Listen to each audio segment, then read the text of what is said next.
The air was thick with the smell of rust and ash, a metallic tang that clung to the back of your throat and refused to let go. Out there, beyond the cracked hull of the Elysium Dawn, the stars burned cold and indifferent, witnesses to a war no one had seen coming. Captain Marcus Kane stood at the viewport, his hands clenched into fists so tight his knuckles gleamed white against the dim emergency lighting. The crew moved silently behind him, shadows darting between flickering consoles, their faces drawn with exhaustion and something darker, something that tasted like fear but had hardened into resolve. They'd all heard the transmission, every last one of them, and it had changed everything. It had come crackling through the comms 3 hours ago, a garbled burst of static from the colony on Praxis 9. The voice belonged to a kid, couldn't have been more than 10, screaming, pleading, until it cut off with a wet, choking sound that still echoed in Marcus's skull. Then the Crixani had followed, their guttural language slithering through the speakers like oil over water. They'd issued their terms. Surrender the system, hand over the mining rights, and maybe, just maybe, they'd let the survivors limp back to Earth. No mention of the kids, no mention of the blood Marcus knew was pooling on the floors of those prefab homes. The Crixani didn't negotiate with prey. They devoured it. Marcus had warned them. 2 years back, when the first Crixani scout ships sniffed around the edge of human space, he'd been there, standing on the deck of a diplomatic frigate, staring down their ambassador, a 7-foot nightmare of chitin and claws. "Harm a human child," he'd said, voice steady as steel, "and you won't live to regret it." The translator had buzzed, spitting his words into their tongue, and the ambassador's mandibles had twitched, a sound like laughter scraping out of its throat. They hadn't believed him. They'd thought humans were soft, fragile, little more than cattle with delusions of grandeur. They'd been wrong. Now Praxis 9 was burning, and the Elysium Dawn was the closest ship in range. Marcus turned from the viewport, his gray eyes catching the light like a blade's edge. "Status," he barked, and Lieutenant Reza snapped to attention, her fingers trembling slightly as she pulled up the scans. "They've got 3 warships in orbit," she said, voice tight. "Particle cannons hot, shields at full. Ground forces are entrenched. Looks like they've rounded up the colonists into holding pens. No life signs from the eastern sector. None." Marcus's jaw tightened. The eastern sector was where the school had been. He didn't need to ask what that meant. "And the kids?" Reza hesitated, her dark eyes flicking to the floor before meeting his again. "Some are still alive. Thermal scans show smaller heat signatures in the pens. But not many. Not many." The words hit like a punch to the gut, but Marcus didn't flinch. He couldn't. Not now. "Get me a line to the fleet," he said, "and arm everything we've got." The crew didn't question him. They'd seen the footage from the outer colonies, Crixani claws tearing through steel doors, families dragged screaming into the dark. Humans weren't the strongest species out here, not the fastest or the toughest, but they had something the Crixani didn't understand. A line you didn't cross, a promise you didn't break. And when that line was crossed, when that promise was shattered, humans didn't just fight. They burned the universe down to make it right. Within minutes, the Elysium Dawn hummed with power, its railguns charging, missiles locking into place. Marcus patched through to the fleet, his voice steady despite the rage boiling under his skin. "This is Captain Kane, Elysium Dawn. Praxis 9 is under attack. Crixani forces have killed our people, our kids. I'm going in. Anyone who's got the stomach for it, follow me. Anyone who doesn't, stay the hell out of my way." The response was immediate. Ships across the sector lit up the comms, freighters, haulers, even a few patched-up civilian rigs. No one said no. Not today. Marcus cut the line and turned to his crew. We're not here to negotiate. We're not here to survive. We're here to make them pay, every last one of them. Reza nodded, her lips pressed into a thin line. The helmsman, a wiry kid named Torres, cracked his knuckles and grinned like he'd been waiting for this his whole life. The Elysium Dawn lurched forward, engines roaring as it broke from its patrol route and hurtled toward Praxis 9. The Crixani warships loomed on the scanners, their sleek insectoid hulls glinting against the planet's atmosphere. They didn't know what was coming. They didn't know what humans became when you took something they loved. Marcus thought of that kid's voice, the scream cut short, and his hands tightened on the command console. The Crixani had been warned. They'd laughed. Now they'd learn. Space itself seemed to hold its breath as the Elysium Dawn closed the distance, a lone spark racing toward a firestorm, and in Marcus's chest, something cold and unyielding took root, a promise not just to fight, but to win. For the kids. For the blood already spilled. For the warning they'd ignored. The first shot rang out, a railgun slug tearing through the void, and the war began. The Elysium Dawn shuddered as the first Crixani particle beam grazed its hull, a searing streak of violet light that carved a molten scar across the port side. Alarms blared, a shrill cacophony that drowned out the crew's shouts as they scrambled to their stations. Marcus Kane gripped the edge of the command console, his gray eyes locked on the tactical display where red blips swarmed like hornets around the green dot of his ship. The Crixani warships were closing in, their movements precise, predatory, 3 against 1. Outnumbered, outgunned, and outclassed. Any sane captain would have turned tail and run. But Marcus wasn't sane anymore. Not after that kid's scream. Torres, evasive pattern Delta, he roared, voice cutting through the chaos. The helmsman's hands flew across the controls, and the ship lurched hard to starboard, engines screaming as they pushed past their limits. A second beam missed by inches, sizzling through the void where they'd been moments before. Reza, target their lead ship. Railguns and missiles full spread. Hit them where it hurts. Lieutenant Reza didn't hesitate, her fingers dancing over the weapons console. Locked and loaded, sir. Firing now. The Elysium Dawn spat fury into the dark, railgun slugs accelerating to hypersonic speeds, followed by a salvo of missiles trailing fiery tails. The lead Crixani ship, a jagged monstrosity bristling with spines, took the brunt of it. Explosions bloomed across its hull, chunks of chitinous armor spinning into space, but it didn't falter. The Crixani built their ships like they built their bodies, hard, relentless, and damn near unbreakable. "They're returning fire!" Torres yelled, and the deck tilted as another beam slammed into the shields. The lights flickered, and Marcus felt the impact in his bones, a deep, rattling shudder that promised worse to come. The shields were holding, for now, but they wouldn't last forever. He didn't care. This wasn't about survival.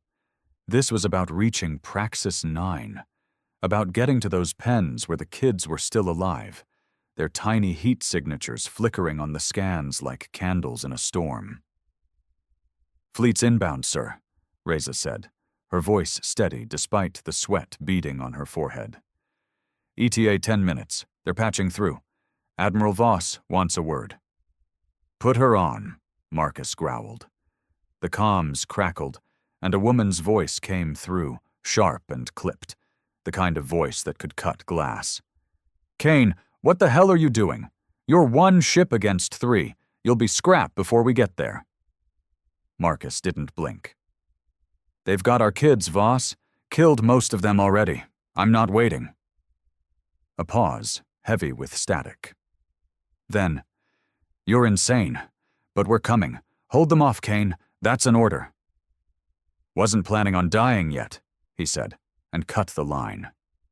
He turned to the crew, their faces lit by the glow of sparking consoles. "You heard her? 10 minutes.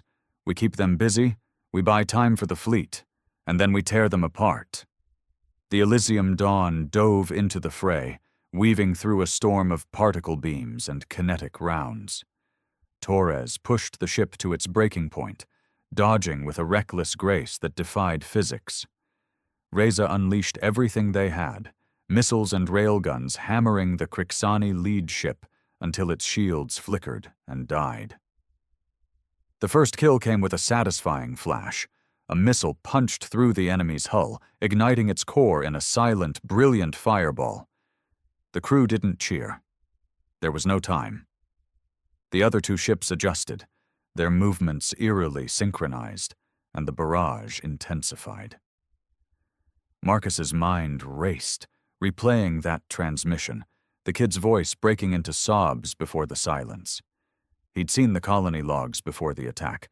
Praxis 9 had been a backwater, a speck of dirt with a few thousand souls, mostly miners and their families, kids who'd grown up chasing each other through dusty streets, dreaming of Earth they'd never seen.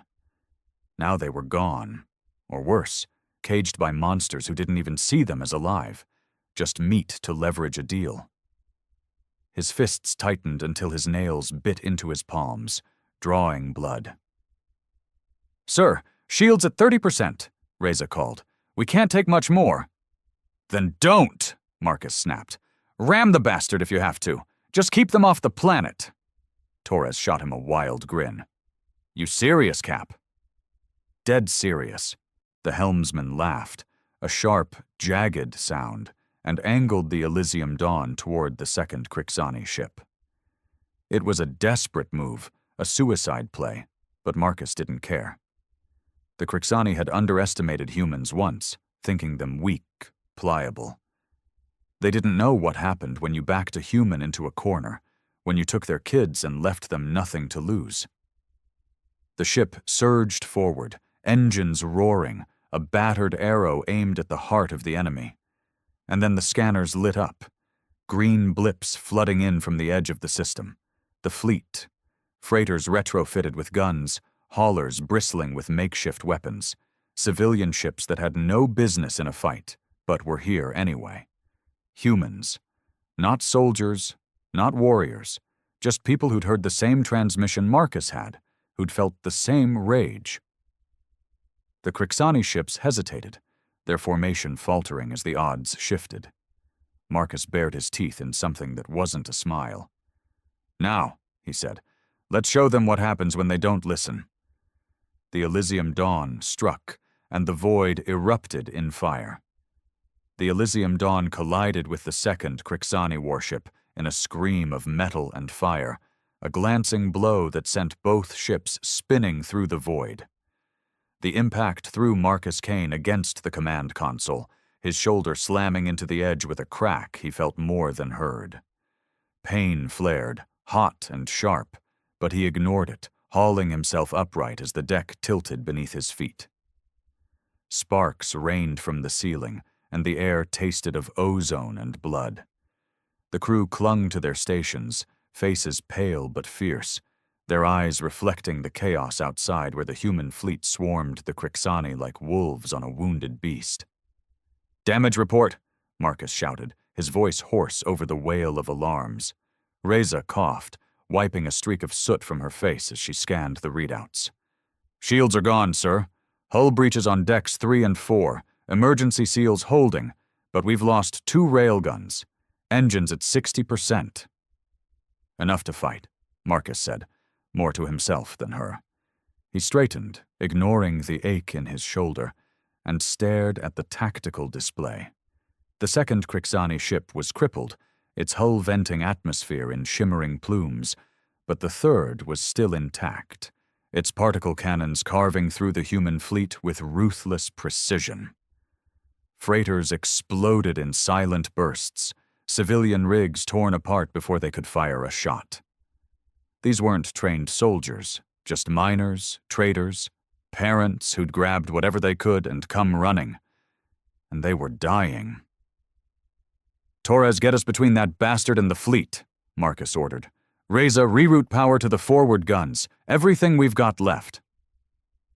Torres didn't argue, though his grin had faded, replaced by a grim set to his jaw. The Elysium Dawn groaned as it turned, its engines sputtering but obedient, thrusting the battered ship into the line of fire. A particle beam raked across their bow, and the whole vessel shuddered, lights dimming as power drained to the weapons. Reza fired back, a desperate volley of missiles and railgun slugs that slammed into the third Crixani ship's shields, cracking them like glass. It wasn't enough to kill it, not yet, but it bought the fleet a breath, a chance to regroup. Marcus's gaze flicked to the planet below. Praxis 9's surface a smear of brown and gray through the atmosphere. Somewhere down there, the kids were still alive, trapped in those pens, waiting for someone to come. He could almost hear their cries, faint echoes of that transmission looping in his mind. He'd promised the Crixani they'd pay, and he meant it. But promises didn't mean a damn thing if he couldn't get to them. "Sir, incoming transmission," Reza said, her voice cutting through his thoughts. "It's the Crixani." Marcus's blood ran cold. "Patch it through." The comms hissed, and that guttural, oily voice filled the bridge, the translator struggling to keep up. "Human vessel, you fight without honor. Surrender now, or we slaughter the young ones. One by one. Slowly." A chill swept through the crew, a collective intake of breath. Marcus felt it too, a spike of ice in his gut, but it burned away under the heat of his rage. He leaned into the comms, his voice low and lethal.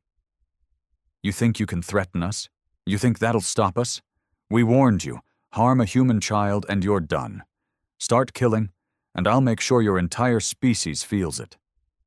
The Crixani didn't respond immediately, its silence heavy, calculating. Then a sound came through. Not words, but a high, keening wail, unmistakably human. A child's scream, raw and terrified, cut off by a wet crunch. The line went dead. Marcus stood frozen, the sound searing into his soul. The bridge was silent, every eye on him, waiting. He turned to the viewport, staring at the Crixani ship, its insectoid bulk a dark stain against the stars. "Torres," he said, his voice a blade. "Full speed. Ram them." "Sir!" Reza started, but he cut her off with a look. "They just killed one of ours, on purpose, to make a point." His hands shook, not with fear but with a fury so deep it felt like it could crack the hull. "We're not waiting for the fleet. We end this now." Torres nodded, his hands steady as he pushed the throttle to its limit. The Elysium Dawn surged forward, a dying beast with one last fight in it, aimed straight at the Crixani ship. The enemy fired, beams tearing into the hull. But Marcus didn't flinch. He saw the pens in his mind, the kids huddling together, their parents gone, their hope fading. He saw that ambassador's twitching mandibles, the laughter that had mocked his warning.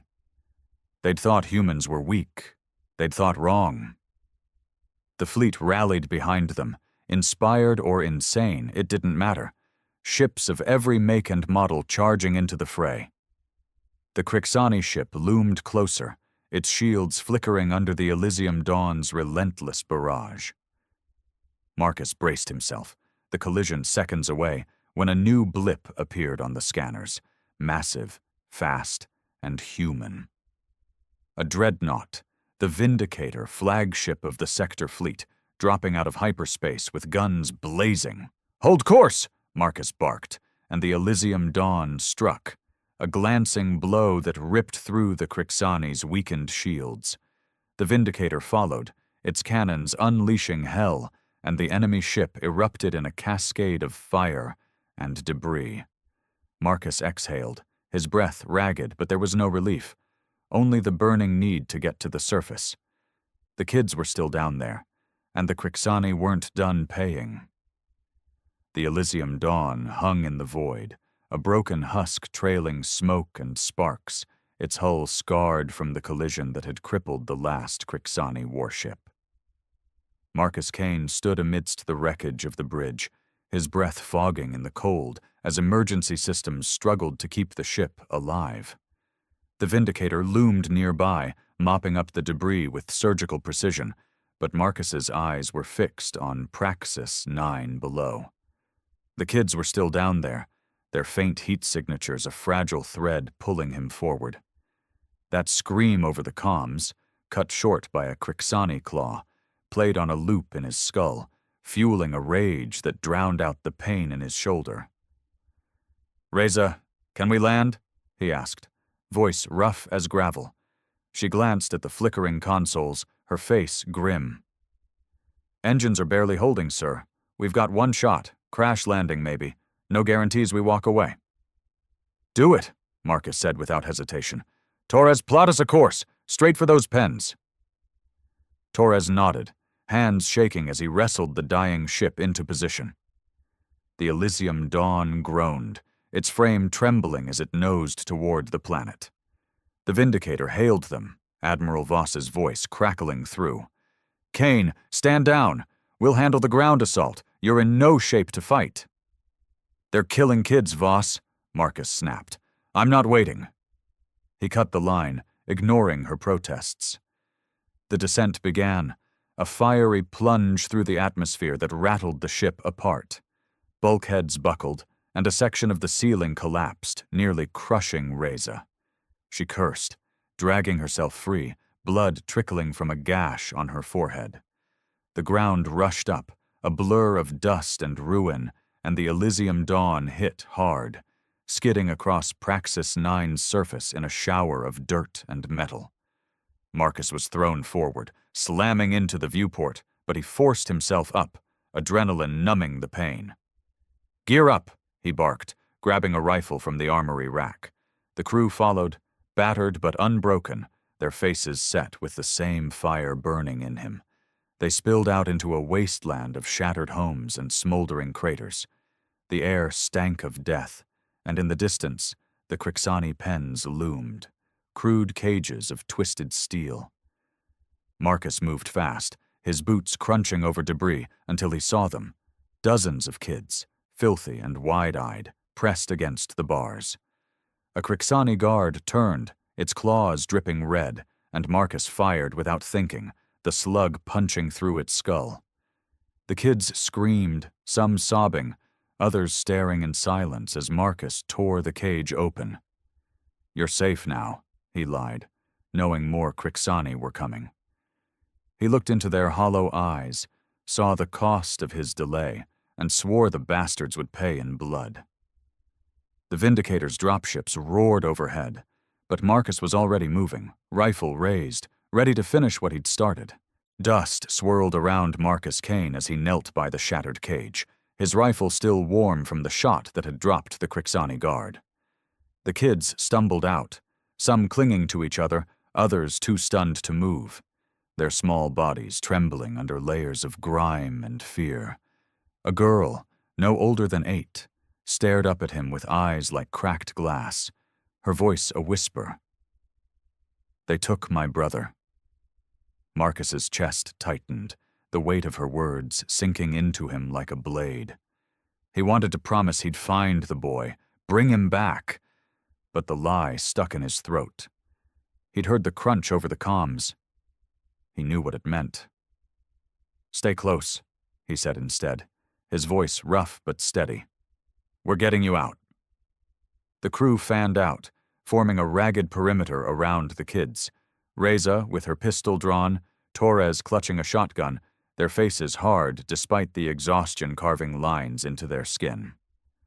Above, the Vindicator's dropships touched down, kicking up storms of dirt as Marines poured out, their armor gleaming against the desolation. But Marcus didn't wait for them. He couldn't.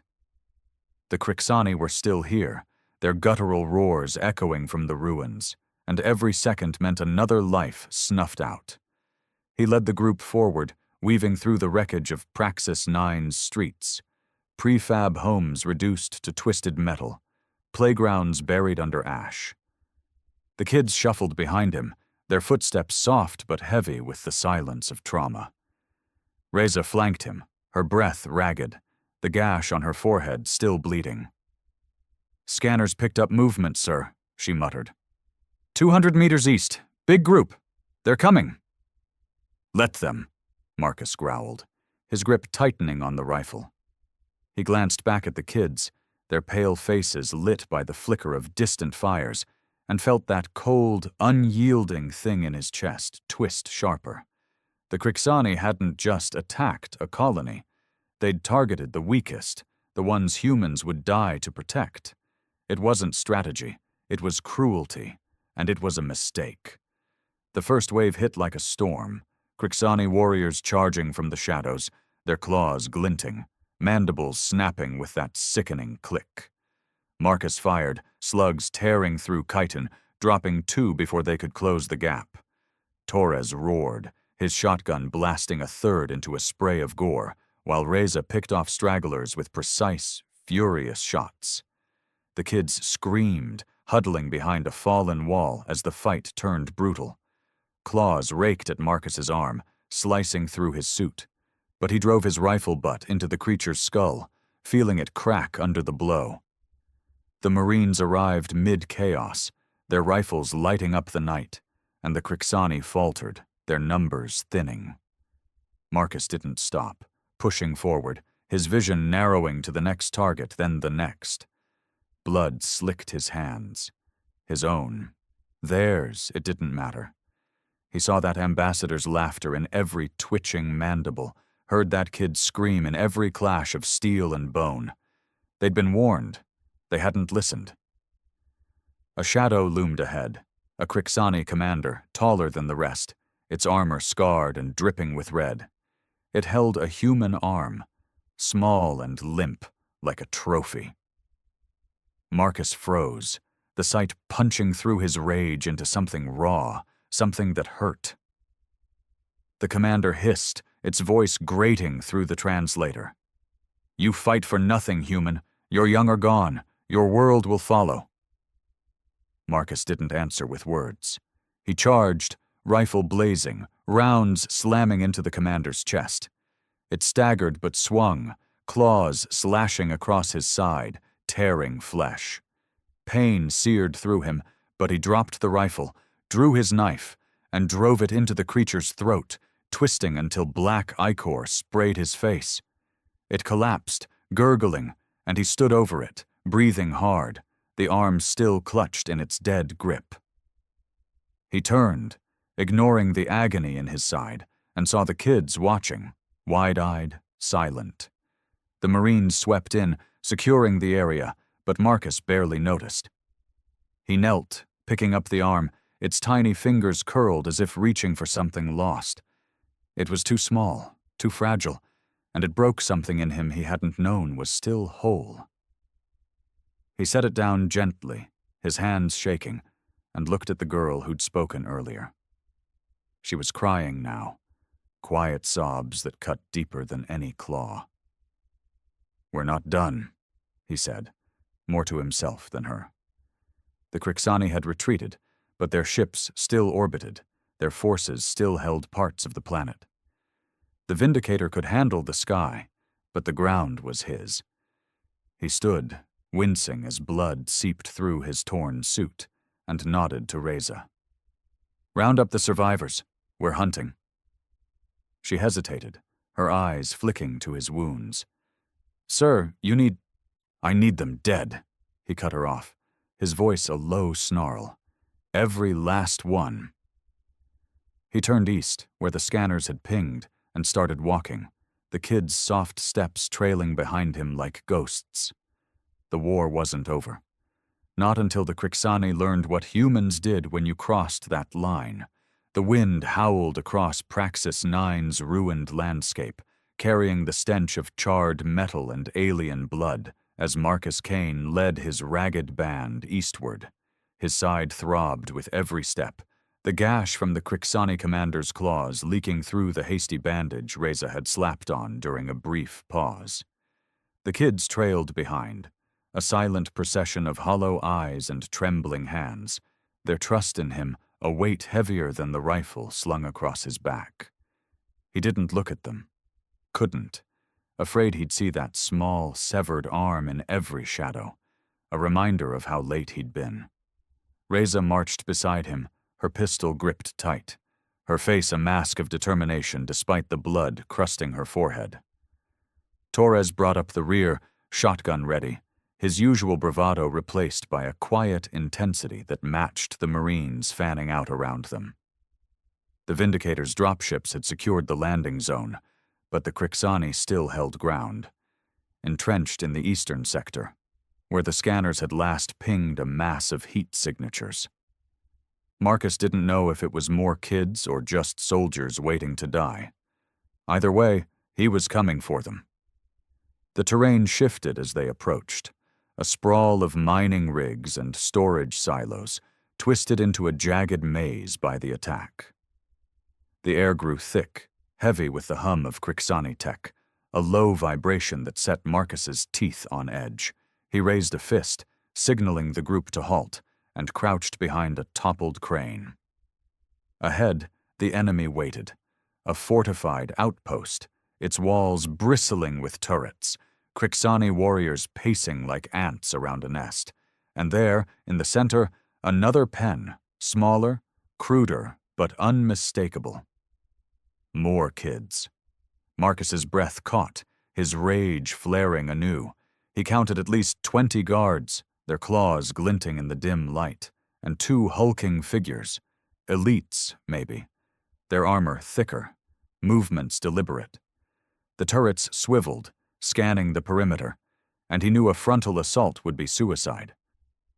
But waiting wasn't an option, not with those kids so close, their faint cries drifting on the wind. "Reza, Torres, flank left with half the Marines," he whispered, his voice a low growl. "Draw their fire. I'll take the rest right. Hit the pen directly." Reza's eyes narrowed. "Sir, you're bleeding out. Let me—" "No!" he snapped, cutting her off. "They don't get another second with those kids." She held his gaze, then nodded, slipping away with Torres and a handful of Marines. Marcus turned to the remaining soldiers, their faces grim but resolute. "Fast and hard. We get in, get the kids, get out. No heroics, just results." The plan ignited moments later. Reza's team opened fire from the left, a barrage of bullets and grenades that lit up the night. The Krixani reacted instantly, turrets swinging, warriors charging toward the distraction. Marcus moved, leading his group in a sprint across open ground, his side screaming with every stride. A turret caught them mid-run, its beam slicing through a Marine beside him, reducing the man to ash. Marcus didn't stop, didn't flinch, his focus locked on the pen. He reached it first, slamming into the bars with a shoulder that nearly gave out. Inside, a dozen kids cowered, their faces streaked with dirt and tears. A Krixani elite loomed over them, its claw raised, but Marcus was faster. His rifle barked, slugs tearing through its chest. It staggered, roaring, and he fired again, dropping it in a heap. The Marines caught up, blasting the lock, and the cage sprang open. "Move!" Marcus shouted, ushering the kids out. They stumbled toward him, some too weak to stand, and he scooped up a boy who couldn't have weighed more than a rifle clip, his thin frame shaking against Marcus's chest.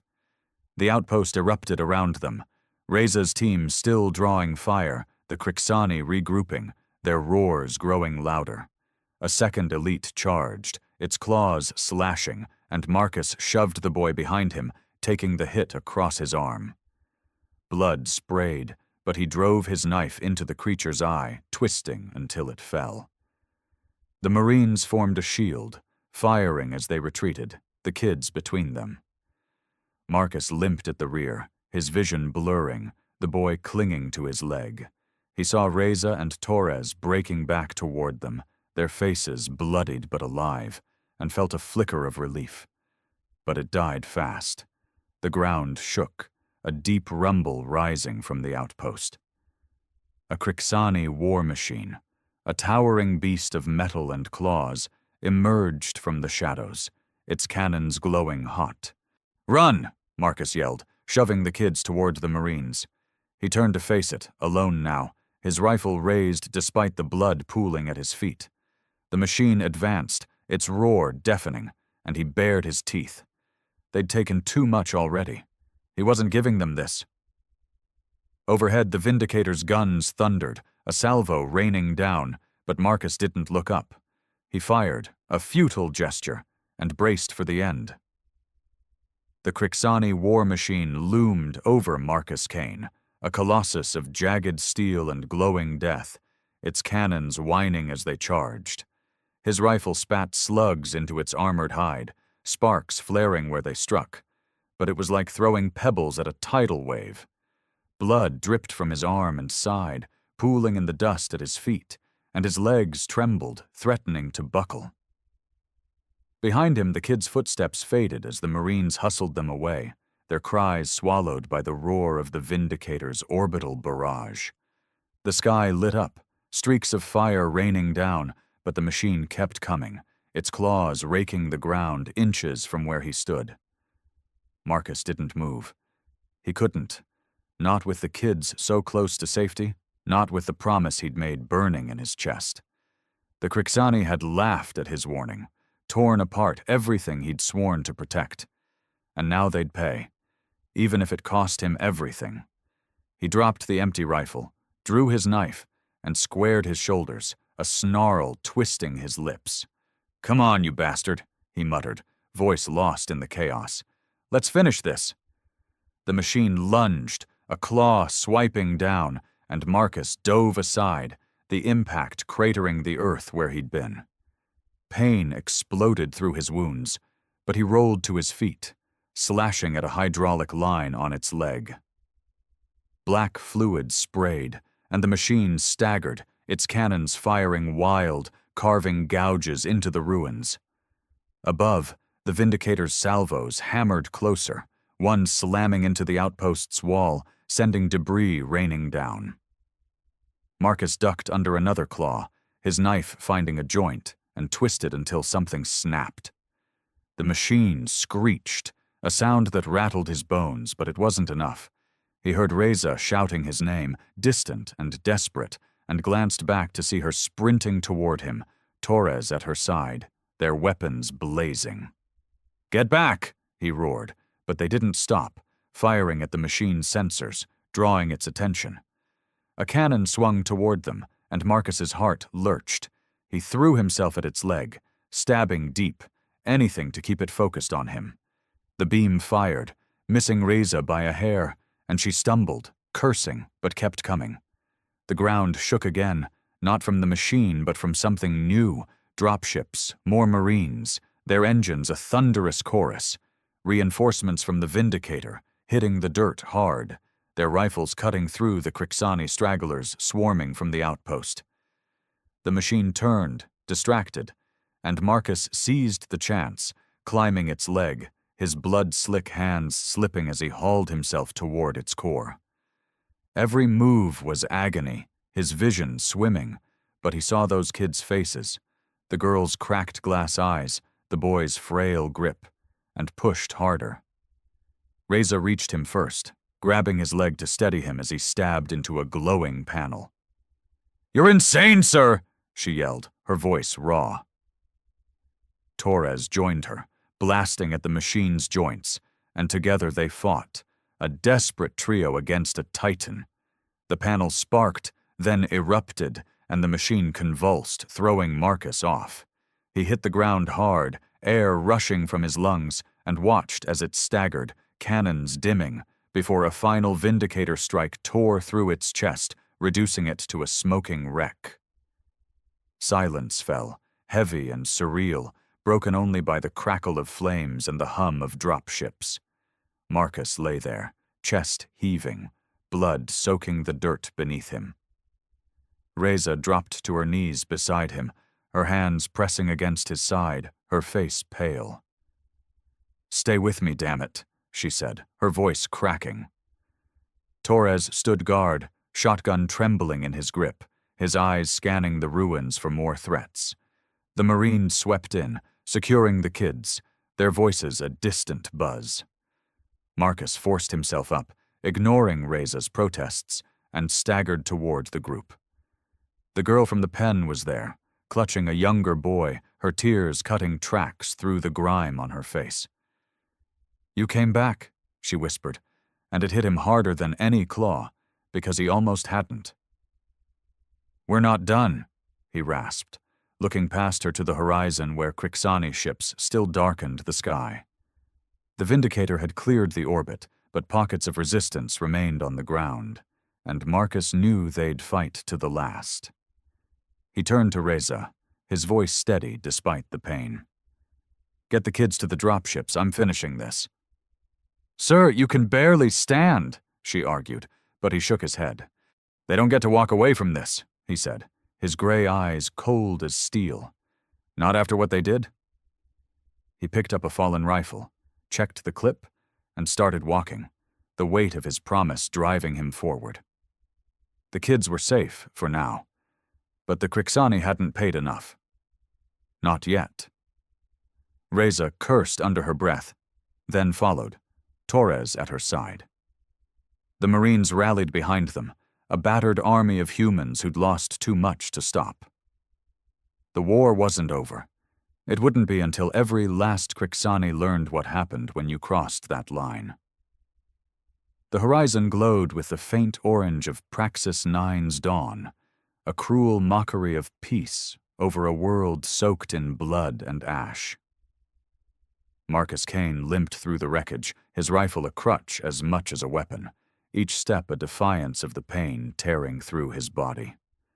His side was a mess of blood and torn flesh, his arm numb from the elbow down, but he kept moving, driven by a fire that refused to die. Behind him, Reza and Torres flanked the Marines, their faces grim, their weapons stained with Crixani ichor.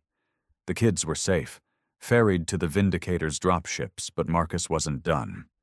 Not while a single Crixani still breathed on this rock. The last stronghold lay ahead, a mining complex turned fortress, its walls reinforced with scavenged steel, Crixani warriors swarming like a hive kicked open. The Vindicator had pounded it from orbit, but the survivors dug in, their guttural roars a challenge Marcus couldn't ignore. He'd seen too much. The pens, the severed arm, the girl's cracked glass eyes, to let them slink away. They'd been warned. They'd laughed. Now they'd face the consequences. "Reza, Torres, left flank," he rasped, his voice barely above a whisper but sharp as a blade. "Marines, with me. We hit the center, no mercy." Reza hesitated, her eyes flicking to his wounds, but he glared her down, and she nodded, slipping away with Torres. The Marines fanned out, their boots crunching over debris, their silence a testament to what they'd lost. Marcus led them forward, a battered figure at the head of a storm. The Crixani met them head-on, claws flashing, turrets spitting fire. Marcus fired, his rifle bucking against his shoulder, slugs tearing through chitin. A warrior lunged and he sidestepped, driving his knife into its throat, feeling the hot spray of ichor on his face. The Marines fought beside him, a wall of human fury, their rifles and grenades turning the courtyard into a slaughterhouse. From the left, Reza and Torres struck, their attack splitting the enemy's focus, and the Crixani line buckled. Marcus pushed deeper, his vision blurring, his breath ragged. He saw a Crixani commander, smaller than the last, but its armor gleamed with rank, directing the defense from a raised platform. It locked eyes with him, mandibles twitching, and he knew it recognized him, knew what he'd come to do. He charged, ignoring the pain, the blood, the screams around him. A claw raked his leg, but he kept going, slamming into the commander, his knife finding its chest. They fell together, a tangle of steel and flesh, and he stabbed again and again until it stopped moving. The fight drained from the Crixani then, their roars turning to shrieks as the humans closed in. Marcus staggered to his feet, leaning on the platform's edge, watching as the last of them fell. The complex grew quiet, the only sounds the crackle of fires and the distant hum of dropships. Reza appeared at his side, her face streaked with dirt and blood, her pistol still smoking. "It's over, sir," she said, her voice soft but firm. "They're gone." Marcus didn't answer right away. He looked out over the ruins, the bodies, human and Crixani alike, littering the ground. He thought of the kids, safe now, but scarred forever, of the families who'd never know this dawn. "Not over," he muttered, his gray eyes hard. "Not until they're all gone. Every last one, everywhere." Reza didn't argue. She knew him too well. Torres joined them, his shotgun slung over his shoulder, a rare quiet in his eyes. The Marines gathered, their faces a mix of exhaustion and resolve, and Marcus felt it. The unspoken bond, the shared promise. Humans weren't the strongest, the fastest, or the toughest, but they didn't break. Not when it mattered. He turned to the sky, where the Vindicator hung like a sentinel, its guns silent now. The Crixani had underestimated them, thought them weak, prey to be culled. They'd learned too late what humans became when you crossed that line, when you harmed their kids. Marcus had warned them, and he'd kept his word. Praxis 9 was free, its survivors safe, but the war stretched beyond this planet, into the stars where the Crixani still lurked. "Get me to a ship," he said, his voice steady despite the tremble in his limbs. "We're not stopping here." Reza nodded, helping him stand, and the group moved toward the dropships, a battered army ready for the next fight. The kids would heal, in time, but Marcus wouldn't. Not until the Crixani were a memory, a lesson carved into the galaxy. Harm a human child, and you won't live to regret it. As the dropship lifted off, Marcus looked down at Praxis 9, its scars fading into the distance. He closed his eyes, the girl's whisper echoing in his mind. "You came back," and made a silent vow. He'd keep coming back, again and again, until there was nothing left to fight. For them, for all of them.